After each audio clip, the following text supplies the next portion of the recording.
Today I'm sharing some tips and tricks to elevate clean and simple projects.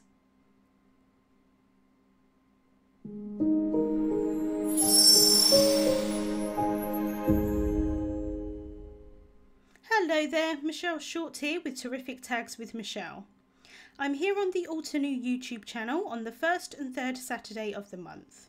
So if you enjoy my videos, I'd love for you to subscribe. So let's get started.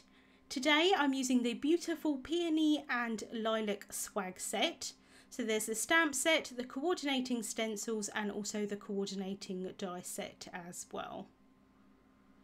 I'm taking a panel of classic Crest 110 solar white cardstock and I'm popping that in the stamp wheel. I've then got the image from the Peony and Lilac swag stamp set and I'm going to stamp that down onto the cardstock. I have got a larger piece of cardstock than I actually need because I wasn't sure exactly of the orientation of how I would stamp this, because I want to make sure that I've got enough space to be able to die cut the image out into a tag shape. So just bringing in the tag here just to make sure that it's going to die cut perfectly, and then I've got space towards the bottom there to stamp my sentiment. The excess cardstock that I've got, especially on the right hand side, I can use for scraps, and I'm going to share that a little bit later how I'm using it. So I've got the top flip plate here of the stamp wheel, bringing that in to pick up those stamps. I can flip it over and then I can ink up the images using Obsidian Pigment Ink.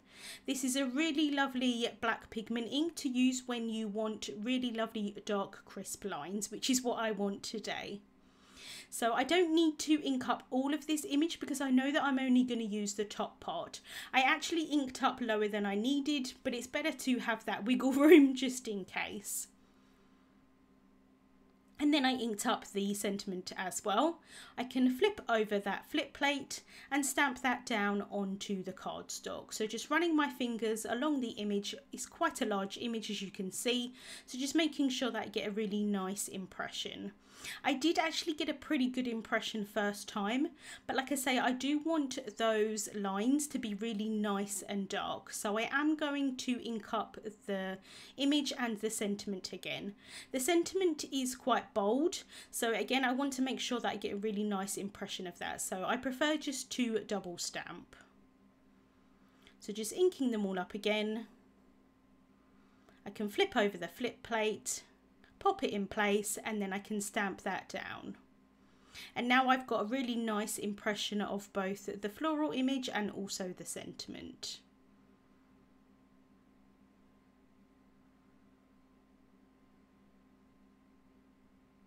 So I can bring back my tag die. This is one of the larger tags from the Terrific Tags die set.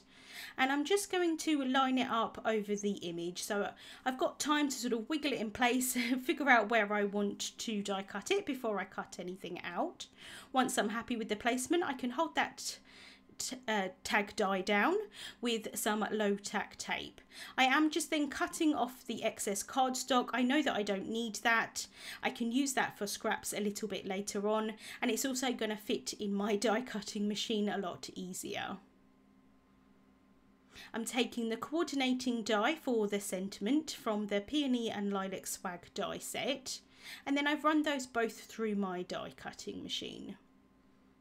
I'm going to move on to add the colour onto the tag now to colour in the images. So I've got my tag down onto a sticky mat that's going to hold both the tag and also the stencils that I add on top. So I've got the first stencil here from the Peony and Lilac swag simple colouring stencil set, and I'm using some rose petal fresh dye inks to colour in the peony. These are really beautiful shades of pink. I absolutely love how they blend together. There is 4 in the collection as always with Altenew inks, but I'm actually only using 3 today. I'm missing out the second lightest shade. I quite like the combination of just the 3 for this kind of colour family. So I'm starting off with the lightest shade using a mini blending brush and focusing most of the colour towards the bottom of the petals. I can now go in with the colour which is the kind of second to darkest, And this is a really juicy ink pad, as you can see, so I've got quite a lot of colour laid down very quickly here. I do dab off the excess ink onto a scrap piece of paper, which is to the right hand side of me, but like I say, this ink pad is very juicy, so I did get a lot of saturation of colour, but I quite like that. I'm leaving a slight white highlight towards the top of the petals, and because this tag is flat, I'm not cutting out this image to kind of add it on top, which I could definitely do because there is a coordinating die, but I quite liked that this was going to be flat, and I can add the dimension with the ink blending. So I'm going really dark as possible towards the bottom of the petals, and then going as light as possible at the top of the petals. So I can remove that first stencil, and now I can bring in the second stencil. So I've got some more of the petals here that I'm going to colour in.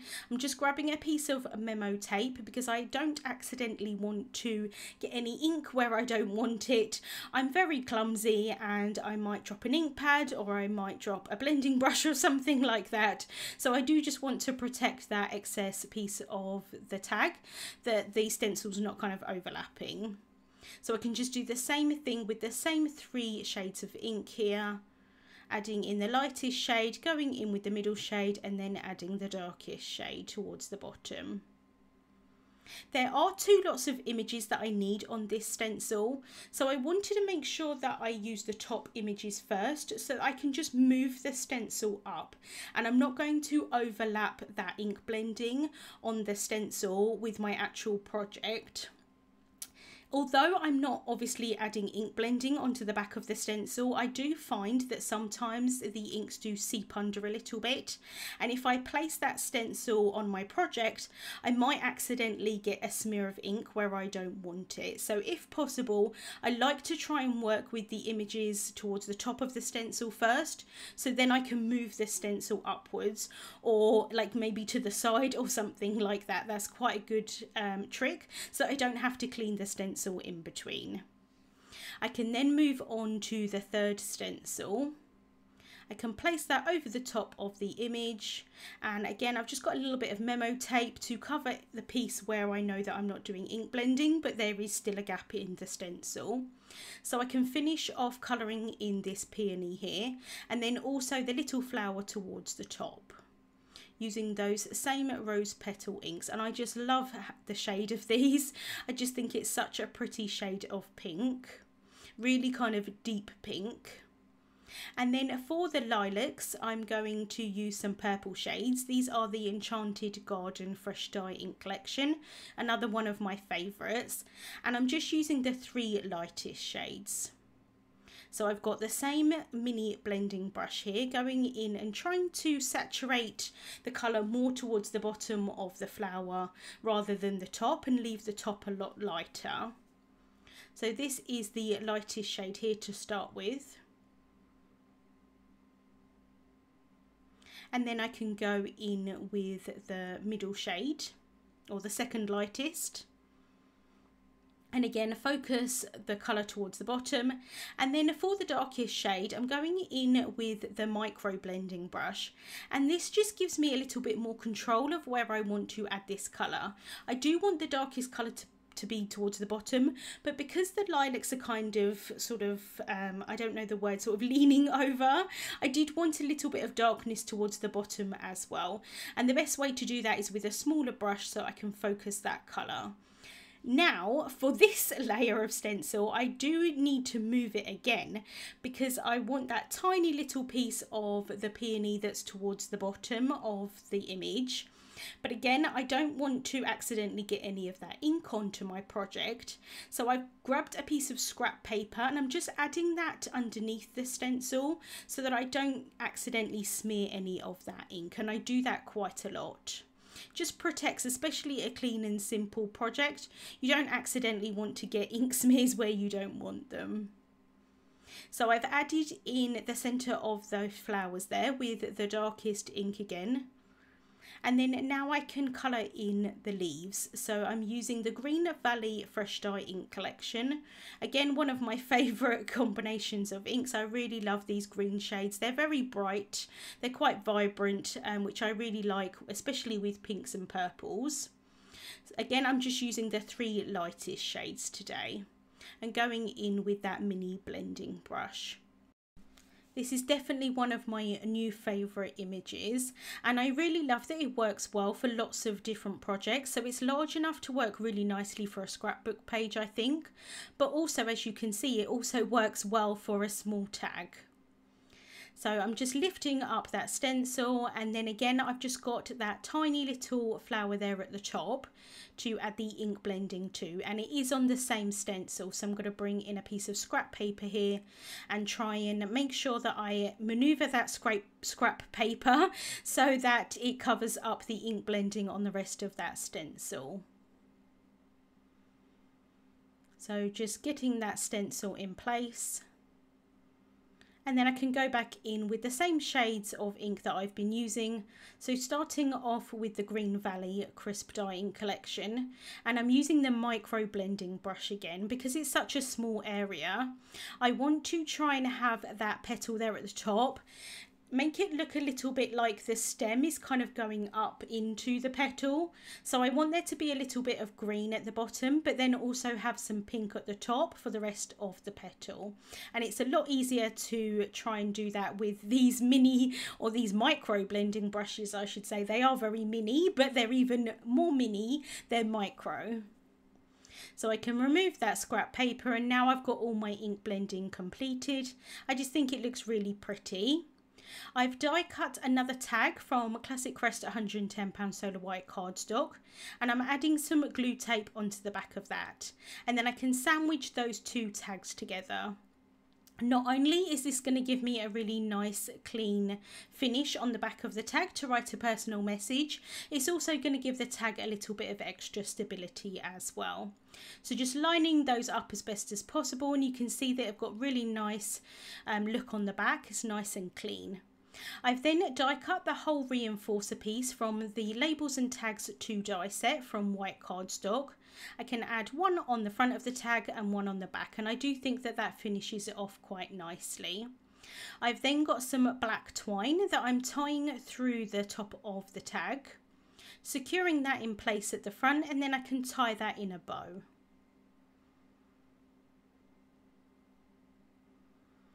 Once I've got the bow done, I am going to adjust it so that I can get the size that I want.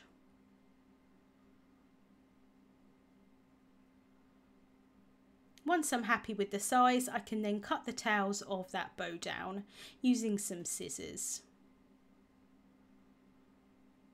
I've then cut another 2 of the sentiment die, I should say, just from some white cardstock. I used the scraps of the piece that I'd cut my tag from, and also the other sentiment as well, and I'm just layering them one on top of each other. That's going to add some dimension. Because this tag is really quite clean and simple, I do want to add a little bit of dimension on it. I think it makes quite a big difference to the overall look of clean and simple projects. But at this point, although I knew kind of straight away when I did it, at this point you can see that there's a lot more excess kind of white cardstock around the side of the sentiment on the right hand side versus the left hand side, and especially with clean and simple projects you're going to notice that a lot more.